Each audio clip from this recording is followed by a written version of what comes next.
I think they call them cans in the business. Is that your, what's your... In the business. Is there a left and right? I've been in the business for 15 we haven't been able to work minutes that now. out. We think no. He's Cable got on the the cable right. on the right, so let's go cable. You've... But And you're a veteran of this game. I have high frequency issues in my left ear. Do you think that will?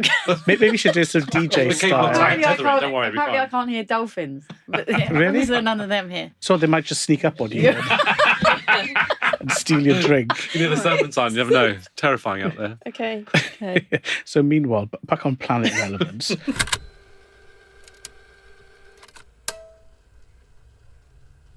Hey, let's start. So welcome to the RetailCraft podcast. I think this might be number 3 by now. So thank you to our victims today for joining us in the studio.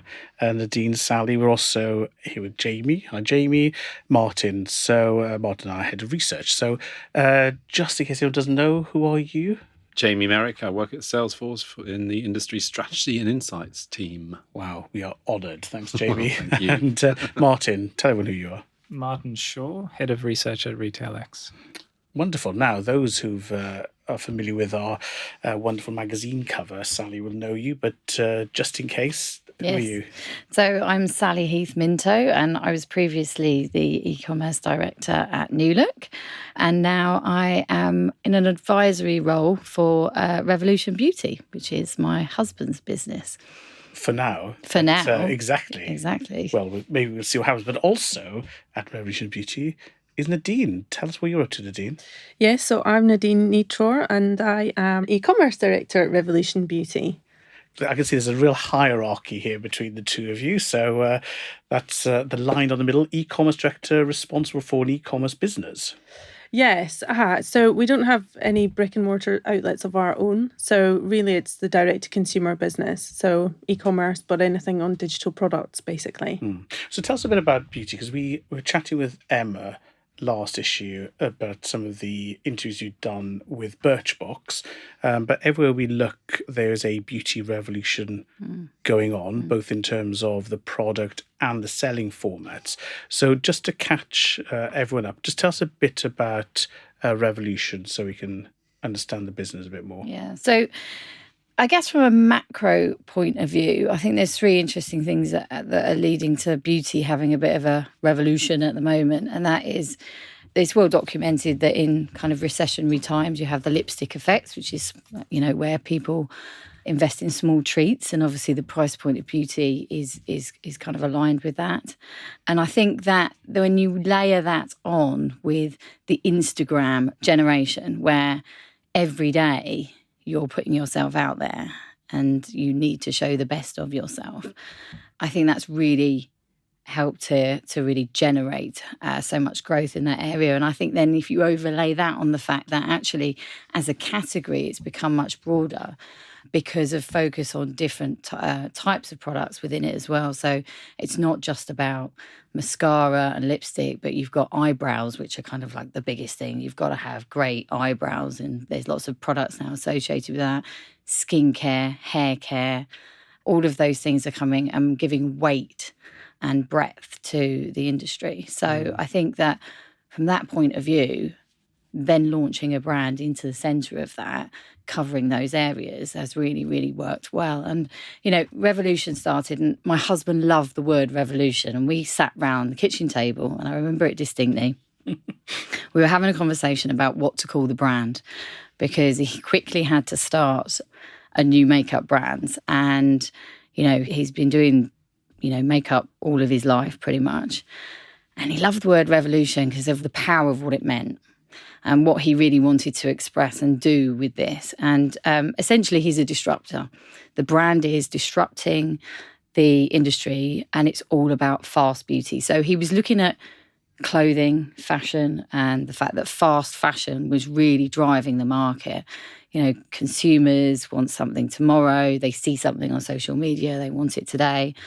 And he really ran with that. And he wanted to do the same thing in beauty, because the bigger beauty houses, they take a number of months, if not years, to develop new products and launch them to market. And he does it instantly. He can do it in a number of weeks.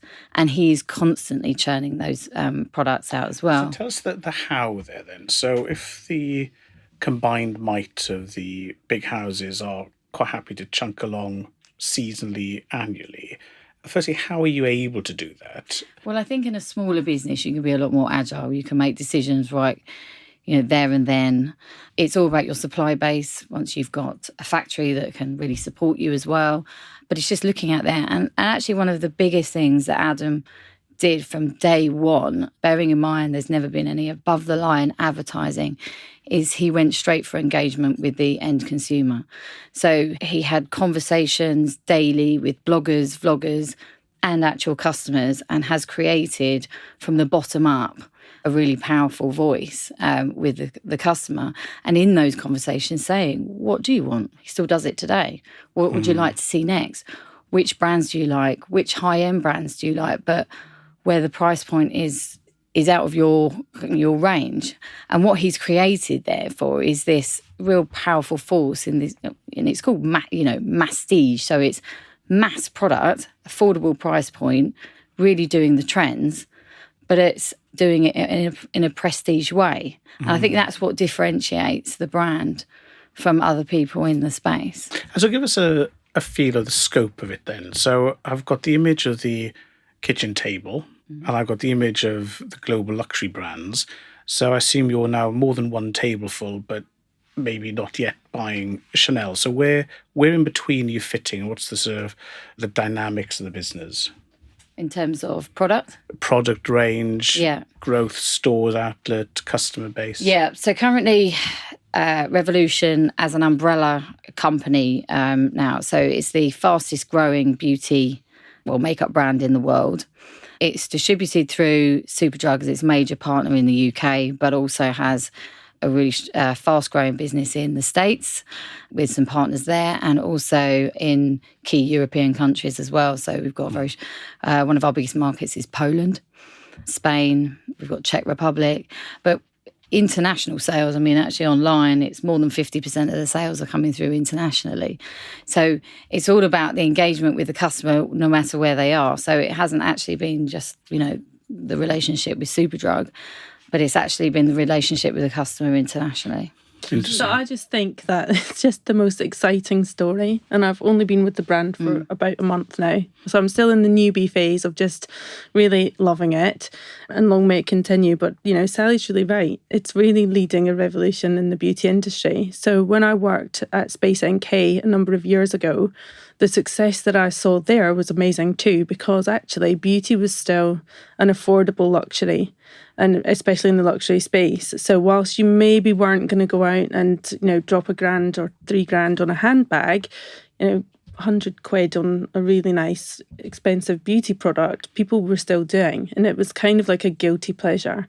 So I guess that as the economy has kind of evolved since then, because it was a few years ago now, where Adam's come along and seen this gap in the market, he's making that available to mass market. And that's what's really disruptive. And literally from new product development, we are launching new products every single week en masse.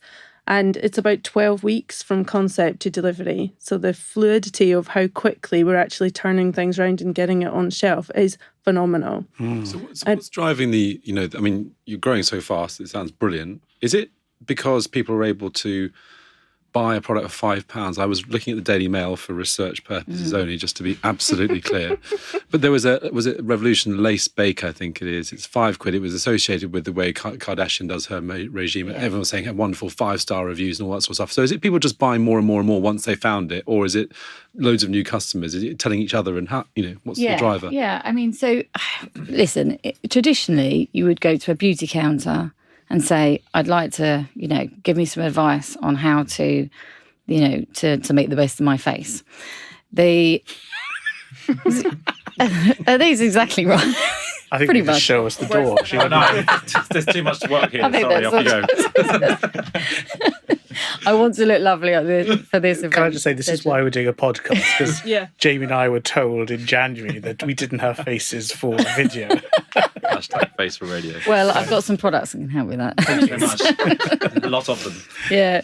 So what you've got now with the online community is that they're creating endorsement and education around beauty products. But, a lot of it has in the past come from top down. You've got the big beauty houses saying, okay, this is, a perfect looking person. You need this makeup palette. You need this mascara to make you beautiful. You've suddenly got a community of people that are actually discovering products on a more mass level and actually then using that, and endorsing those. And everybody wants to look like those key figures like Kim Kardashian. But I think what Revolution does brilliantly is that they take the essence of what that product is at the top level and they make it accessible for the mass market. And they do it at a price point that suddenly makes everyone go, what? Seriously? Is this real? So there's a product called Conceal and Define, which was the concealer. And it was effectively mimicking the effect that you get from some of the prestige lines, but it was £4. And it became, according to the Daily Mail, the fastest selling, the biggest selling concealer in the market. And suddenly then you're seeing customers say, okay, maybe I'll try this out. But do you know what? I can try it out without actually breaking the bank. It's not an investment. It's actually, I'll just see how it goes. And then you're finding that you're getting those super fans through that because you're engaging with them. The people that they are admiring and the people that they are influenced by are endorsing these products, educating people on how to use them. And so they're not going to their beauty counter anymore. They're seeing these people who are walking adverts. You might follow a blogger because they've got the same skin tone as you or the same look as you. And so you get educated through that way. And if then they pick up these products, and it's always the micro influencers that actually collectively have the biggest power. So there's a community now within Revolution, and the people that follow the brand are known as Revaholics.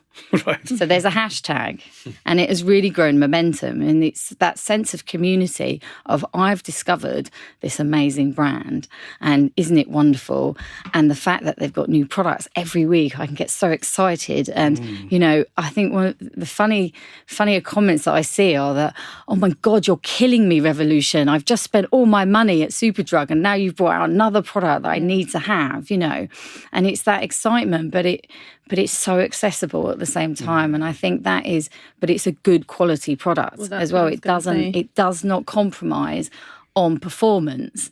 It follows through in terms of the packaging and everything that goes along with the brand. It's like we are relentless around how we execute what Revolution is and how we're disrupting at the highest level.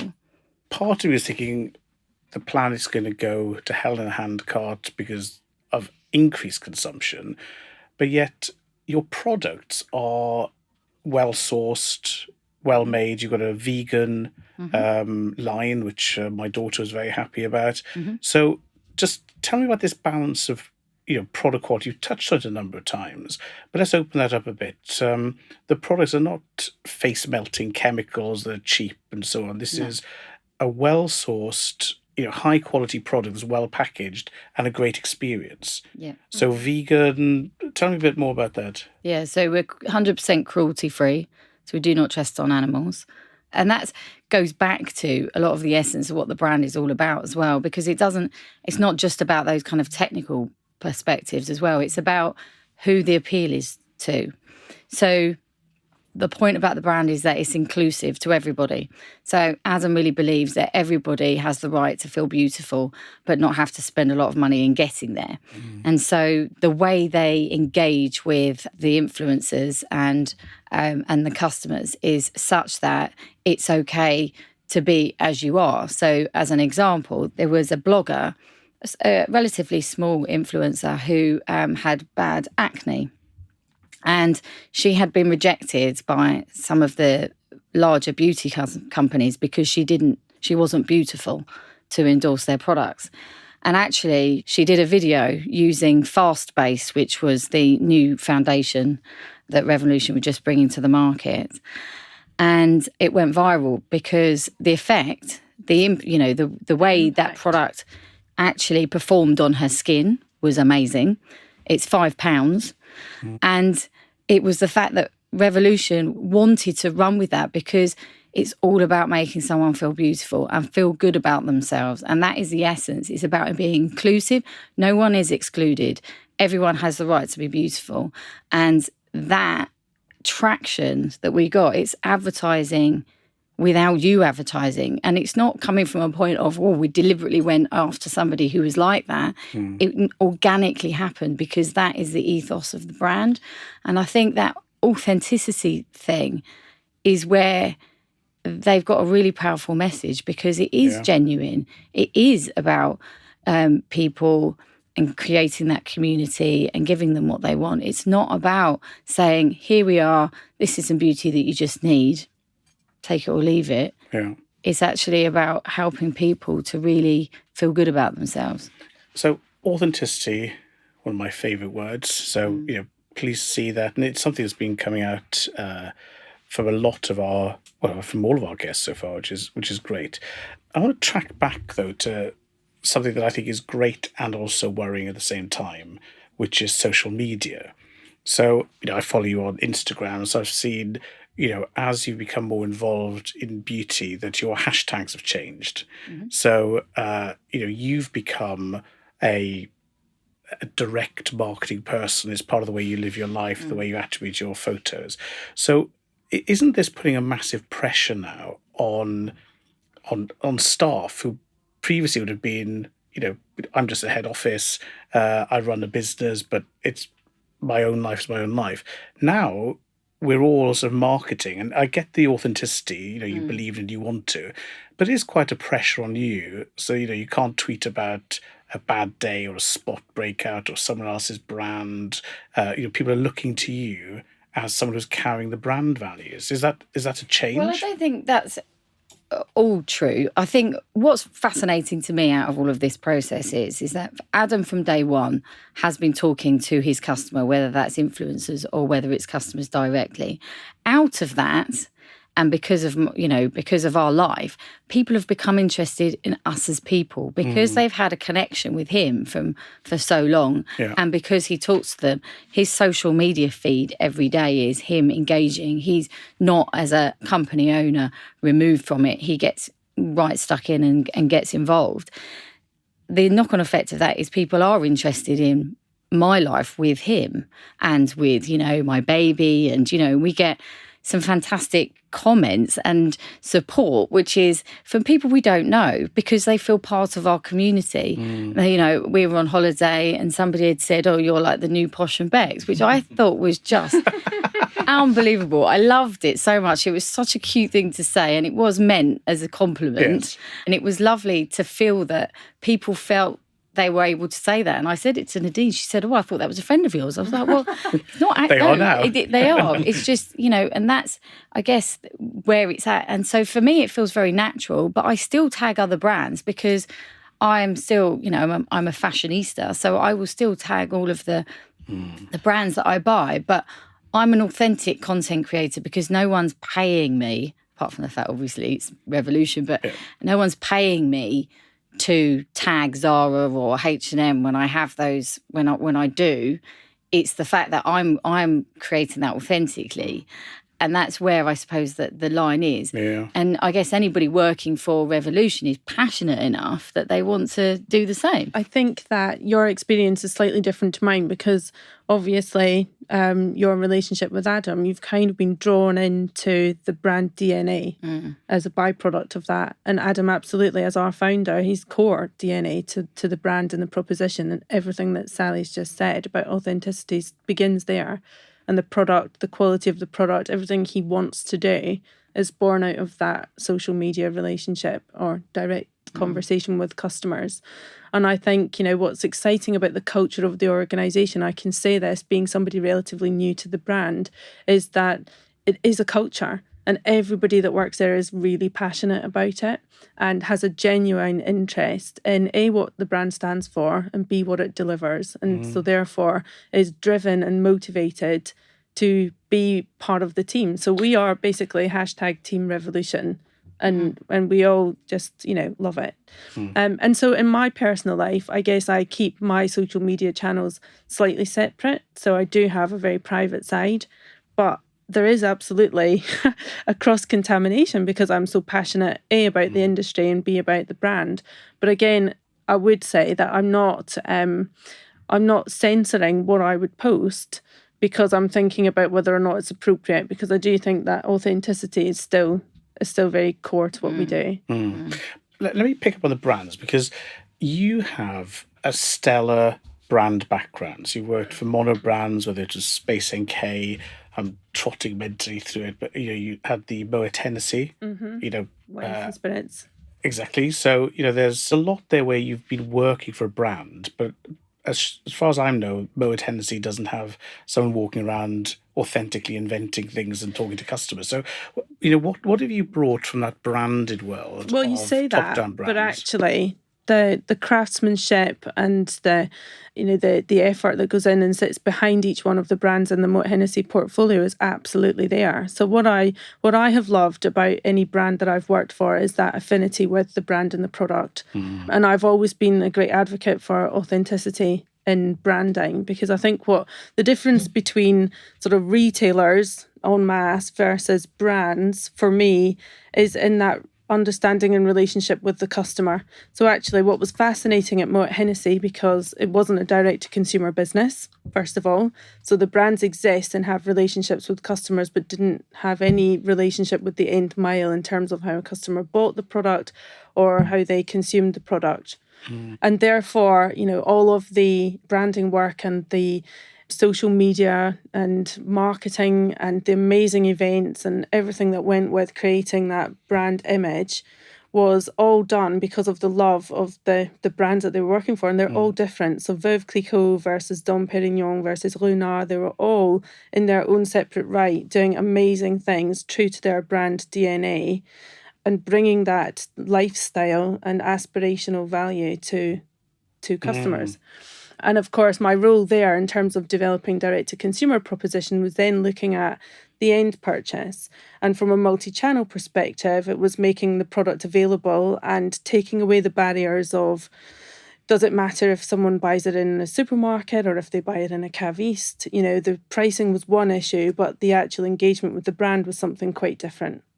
So I'm beginning to think, Jamie, that we should have picked a different title for this podcast series, because we're talking about RetailCraft and the activities that leading retailers and brands do in order to sell. But the things coming out time and again, two things. One is around product integrity, loving your product, having an inherent value rather than just being a marketing or promotional tool.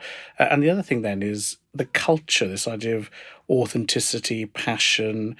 Sarah from the rug company was saying last episode, the attributes of flexibility and so on. I mean, is this something that you're hearing as well about the way that modern retail has to behave? Product, customer, integrity, authenticity. It's not the old days of promotion and stock turn. Well, I think I mentioned every single one of the podcasts to date that our trips to New York, which does make us sound rather flash, but we're not that, as we both know very well. They were authentic trips. Yeah. But the last one was Rituals. Now, not in the same sort of area as your different type of product, but that the guy who spoke there, the CEO, and I forget his name, but pretty cool guy. And he spoke, very passionately about his business. And in fact, their tagline was, the internal tagline, I guess, it was always about getting people to slow down and all that sort of stuff. And it felt, he felt extremely authentic about that. It definitely wasn't a marketing message in any way, shape or form, but it certainly feels that way. Ultimately, experts in this room will know more than me that it's all about your pricing, your proposition and your service. And, those are the things that always remain. The stuff that goes on top of that always just goes to reinforce those three parts to it, as far as I can see. So, yes, I'm agreeing with you. It's absolutely true of today, but it was also true of yesterday. I think it's just being played out in a different way. And you think about businesses like Warby Parker or Harry's or any of those ones, it is bringing it sort of back to basics is the wrong expression, but just focusing on the essence of it, if you see what I mean. Well, the basis of product rather than anything else. Yeah, and I think this is the thing. What's interesting is, even though that choice has become wider effectively, the market where the success is almost narrower, in the sense that a number of players are actually doing really well because they've got exactly the product that people are looking for and they're engaging with their customers in the right way. So they're relevant I think anybody falling outside of that is struggling. I think that's absolutely the case. I mean, it's the essence of who we are as people, as it were. I mean, I don't want to get too flowery about it, but, it's really getting what we like ourselves and trying to reflect that. For example, the stuff you're saying about animal-free, cruelty-free, that's part of what we want these days. It's just a thing that's happened, and lots of things similar to that are coming up, which brands are beginning to reflect as well. And I'm sure we'll talk about those in due course. But again, I think that's why the whole branding aspect of it is so important, because, as human beings, the psychology of it would naturally say that we feel the sense that we need to belong somewhere. So we have this natural affinity with belonging, and that loyalty comes from an emotional relationship, not necessarily a functional relationship. And that's what you see the difference between your functional loyalty that's built on transactions and might increase your repurchase rate, but actually your customer's really fickle and she'll buy anywhere.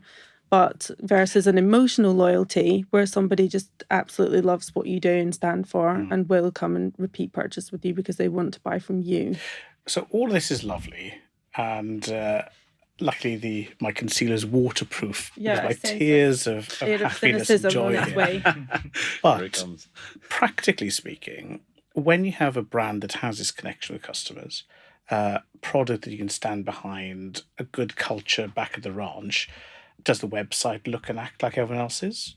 Does your how does your but what you'll find is that those die-hard customers and fans that really love you will forgive you for things that you're not doing as well as you could be. So we all know that there's room for improvement across our customer experience, and our pledge to our consumer base is that we're on that journey and we're going to continually try to make those improvements. And you will find that people will be forgiving in the short term whilst you're on that journey. I think, I slightly disagree. I mean, there's a brand I particularly like, and I'll say it's Harry's, it's Razor brand, and I didn't realise I'd care that much about shaving, but anyway, it turns out I do. I've been buying them from when you couldn't get them in the UK. You had to go and ask my brother to buy them for me. He lives in Washington DC, and send them across and all that jazz. And then I emailed them to say something about how wonderful it was. I had a moment, and like we were just having just now, and they didn't reply, didn't acknowledge it. And actually, I still buy them because the razors are actually really good. They bought their own factory in Germany to create these razor blades that makes, they're brilliant razor blades, and they're not as expensive as some of the competition. But it's taken a bit of the gloss off it. And although I still buy, I don't feel the same way as I did before. And this sounds a bit ridiculous, but you know what I'm trying to say. I know, but your experience is because they didn't reply to you. Yeah. Not because actually the website might have been slightly clunky during the process of the transaction, or that maybe there was failure in the last mile and then they apologised. Those are the things. And I think it is the end-to-end engagement piece. Correct. Is if at the front end you're saying, okay, just as a case in point, Adam says, what product would you like to see next? Okay, and it could be men's forehead sweat proof. I don't know why you're looking at me as you say that. Whatever that might be. If Ian messages us later on this afternoon and I'm just Adam putting makes order in now. But say you order it and there's something goes wrong in the process of that, it's how you then recover from that. Mm-hmm. Because failures will happen. Experiences will be difficult on different levels.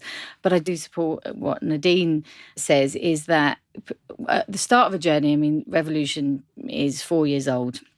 So it's still growing very quickly. But the point is the business is doing the things that it needs to do to prioritise the things that are weaker. So, Nadine joined us only in May because digital and our digital experience, B2C, has to get better. Obviously, one of the most common touch points for people introducing the brand is to go through Superdrug. Now, they've got a website, big company, but we knew it had to be a big focus for us. And actually, Nadine's appointment was really, really critical to the business. And we're going to, build a team around her to make sure that the customer experience at a digital level becomes world-class, because we've got world-class products and world-class engagement. So actually, it's what's next to tick the box. But I do believe in the meantime, and this goes back to I'm quite an old-fashioned retailer, and, that product is kitting thing. If people really want what you have, they will find a way. They will go and find some way of getting there, and they won't mind the journey they go on. As soon as you start to some extent, but there's a shorter period of time where that is relevant, I think. And then that's where you have to start behaving better and putting the right investment in areas where it is critical. Don't get me wrong. I mean, at the end of the day, our website, it has products on there and we sell to the customer and they get the product. It's actually not broken as it is. It's just it's not world class and where it needs to be. I like that sort of behavioural side of it, which is the way you're talking about the business. It's like it's a real living thing that behaves and interacts rather than silicon process and technology and so on. I think for me, where my husband's been an absolute inspiration to the industry, honestly, because he's shaken up the way to retail to people, the how to engage with the customer. He could have been just a guy that had a good idea around products, but it's the end-to-end process of going how to get it out there. And he will be on holiday and he will still be talking to customers and bloggers on, it drives me mad to some extent, but that personal relationship between the brand and the customer is so important and it does permeate through. So anyone that comes in has to have that kind of thing about them too. And it's expanding its way into you now as well, because you're probably sitting beside him having similar conversations. Yes, exactly. And it is, but it's inherently having come from, big retail where actually you're tying yourselves up in knots all the time around getting sign off to do this, that and the other, to get, everybody to talk with one voice. So let's back up there then, because I'm trying not to put you on the spot too much about your previous basics. Obviously, you're not working there now. But when we look at the high street, the people who have succeeded incredibly well in the past, they've built a format. It's bigger than one person. It's become slightly, could we say, depersonalized yet effective. If you look at places, whether it's somewhere like New Look or Pink or any of the places you've worked before, how could you take the DNA, to use your word, and inject it into organisations that are bigger? Can the traditional high street find that connection with a founding voice, with customer, with authenticity, or do they have to break and start again, or is it just different at scale? How do you see that jump from where you are now and what you've learned through experience? If you were chatting to someone in the pub, turning to Alistair McGeorge, chairman of New Look, and you just said, "Look, Alistair, mate, need to tell you something. What I've learned." Is there a correlation? I do think that there's a response to that, and I really do believe it sits in leadership. So whether it's the CEO or someone else at that C-level, I think that's where it has to start. So I think where you're seeing successful businesses now, if you look at the leadership around those businesses, they're probably of a generation of people where they really do get that and can actually live and breathe the brand. Yeah. And that is where obviously it starts and it trickles down that way. I think the bigger companies, you think about New Look, it's been around for 50 years. If you haven't got a consistent voice through and you change management, it will go in different directions. Anders' view on what New Look was and who the brand was versus now what Alistair thinks, what previous CEOs might have thought, is gone in different directions, and that's not helpful to customers. Really, they need to have a very pure brand voice. I think it was interesting that the journey that ASOS went on at the beginning of their years ago, they were obviously doing the as seen on screen thing, so that was one particular thing. But then when they started really building on the brands and their own label, they took a good hard look at themselves and said, hang on, we're selling very expensive designer gear here, but then very cheap stuff over here. Who are we actually aiming at? And said, right, okay, we're going to go 20 to 30, I believe, is their kind of target customer. And that's what they've stayed true to. And actually, if you go to ASOS today, that is absolutely it. They stay true to where they think their customer is. And so anybody, I think, on the street could describe an ASOS customer. And I think that's where you have to be really clear about what your proposition is, who you are, and how you express that. And I think the bigger companies can, who are legacy companies, shall we call them, can get a bit tied up and go off in different directions. I think that's a really good point, actually. And one of the things I would say I've learned in my experience of having worked with brands and obviously having spent many years with LVMH looking at luxury brands is what makes a good brand over the test of time. So if you think of some of the champagne brands, they're hundreds of years old. And you could cover up the label and you'd still know what the brand is. And the key to that is consistency. And that's what, when we talk about what's really authentic about branding, is that consistency in the history of the brand. And that's where, as you point out, Sally, when you get new management into larger organisations, somebody comes along and changes the strategy or changes the direction, and you lose a little bit of that, and it takes a bit of time to recover. So it's a bit like politics, I guess. But that's all reflected also in the ownership structure, because different ownership structures promote different sort of ways of working. Would that be fair to say, as it were, as well? Yeah, because I mean, absolutely. in your case, both of you guys are doing it. It's your business. The owner's unlikely to change for the foreseeable. It's going to be as passionate as that. I mean, what you described, by the way, we had this Deloitte report recently. It was effectively the people who really are owning that customer experience, the ones who are going to do better. And the customer experience means not just the products and all that sort of stuff. But the ownership, do you think the ownership matters and makes a difference to how things progress over time? I think so. You've only got to look at some brands that get acquired by a bigger organisation. And, some of them do stay to the truth. It's how they're managed after that process, because they can lose either speed or agility or something within that. It depends whether the original owner's still involved, et cetera, et cetera. And I think it's a really good point, because what is a brand? Where does it come from? Where does the voice come from? And that's usually an individual who's come up with a really great idea. And if you then remove that individual, then it's like Chinese whispers. It kind of it gets lost in translation somewhere along the line. What New Look was as a brand that, from my point of view as one of the senior leaders, might have been different to someone 5 years, 10 years, or even completely different to what Tom Singh originally conceived. But, that's the risk when things become bigger, of course. Good. Can I just, with a grinding crunch of gear change, ask a gender question? So we're just fresh. Are you allowed to do that anymore? Or is it? I think I can ask the question. Maybe I'm not allowed to. Let me just float it and see. We have been working a lot at the moment to source speakers for the Internet Retailing Conference.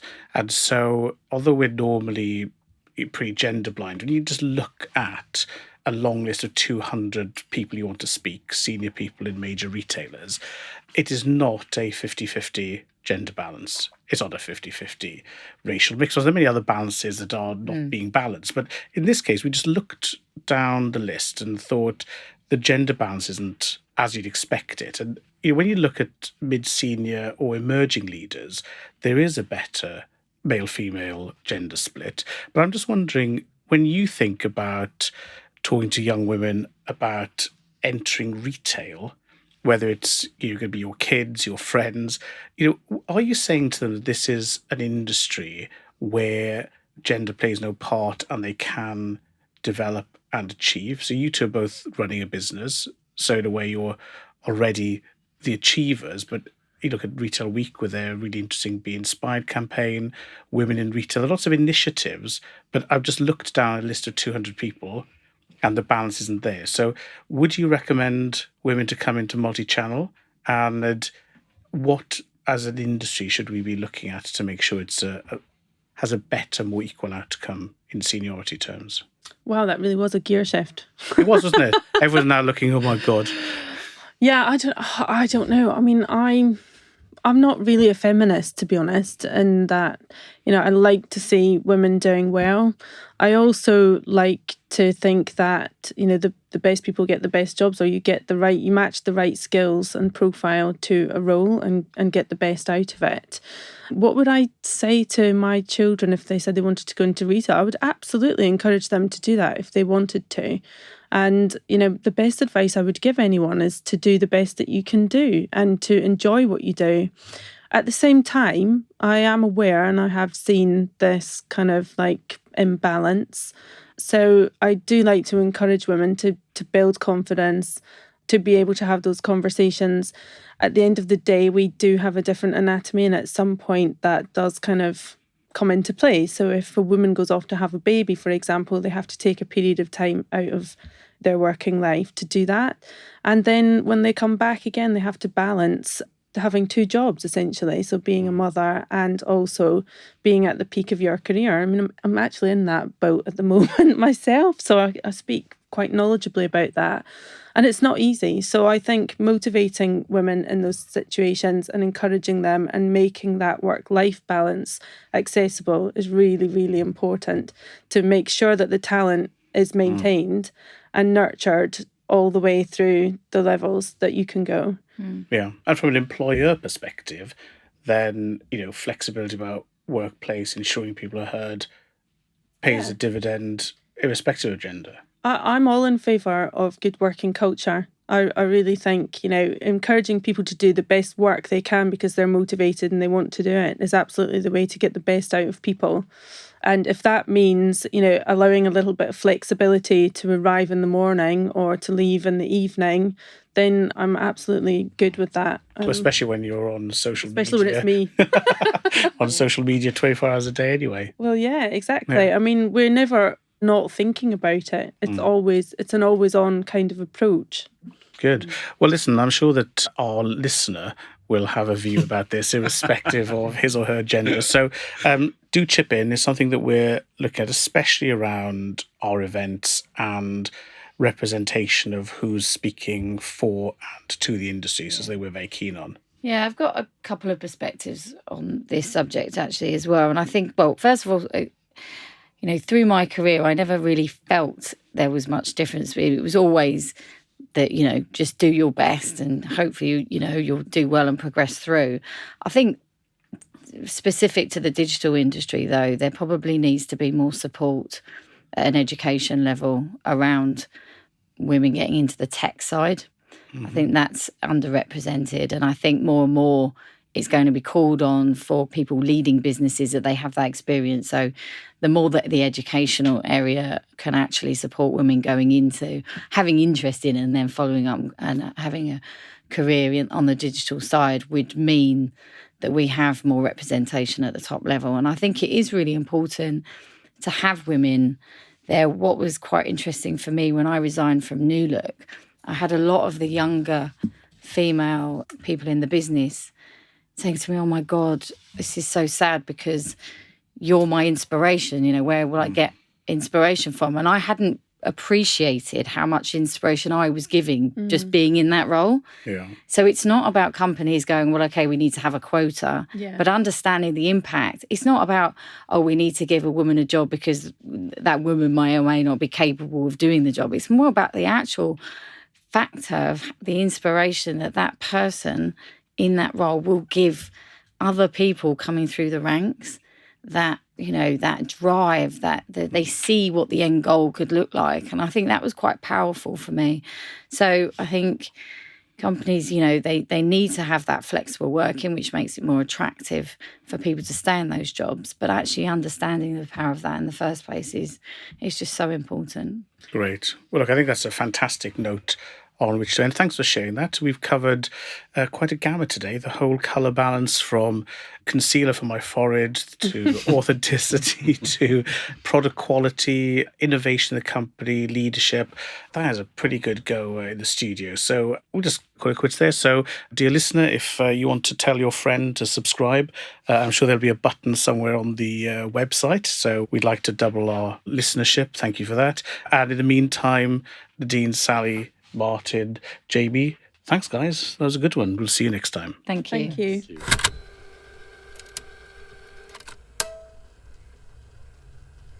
That was a laugh. You didn't say anything. I didn't. No, but there's some nodding.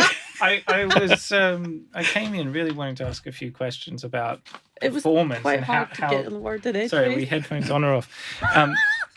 Getting an idea of how you've become such a fast-growing business. In the Europe Top 500, we've got about 60 companies selling beauty, cosmetics sort of stuff. And a lot of them are much larger companies. But the growth is coming in your business. And to see But then you went into authenticity. You went into like Well, I know the the product answers to the cycle, questions 12 weeks. were And I was almost like, coming before we could get the questions. exactly. I was, Yeah. this But was okay, it's great. Yeah. Beauty and beauty. I mean, there is so much out there. That was one of the questions I thought about asking when we were discussing these yesterday. It's kind of like so much going on. Yeah. I go to Lush because the hair stuff, blah blah blah, and yet you could think about Is that the bomb thing that you wash. hair custard. Yeah. Yeah, it doesn't really work because there's not much hair left.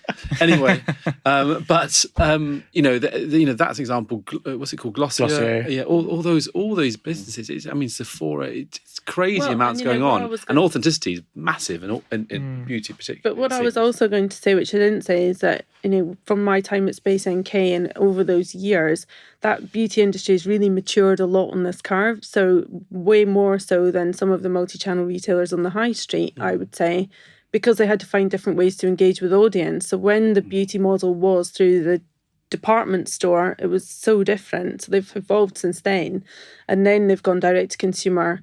And also then the explosion of like the pure play. And these guys are just doing phenomenally well. They're creating the choice and making all the brands accessible to consumers in one place. But the sense of community is what's kind of really fueled that. And Sephora, great example, because they absolutely set the bar many, many years ago when they realised that there was power in YouTube videos in terms of how to. So tell someone what to do with it. And suddenly people are just like, okay, you can ask Google a question that you might be too embarrassed to actually verbalise to your peer group because you don't want them to realise that actually you don't really know how to use fixing spray. That's my Google search. Well, now I know what I wasn't even sure you sprayed on your face. Is it a face thing or is it a hair thing? It's like hairspray for your makeup. So I've got one with hyaluronic acid in it. So it hydrates and fixes my face at the same time.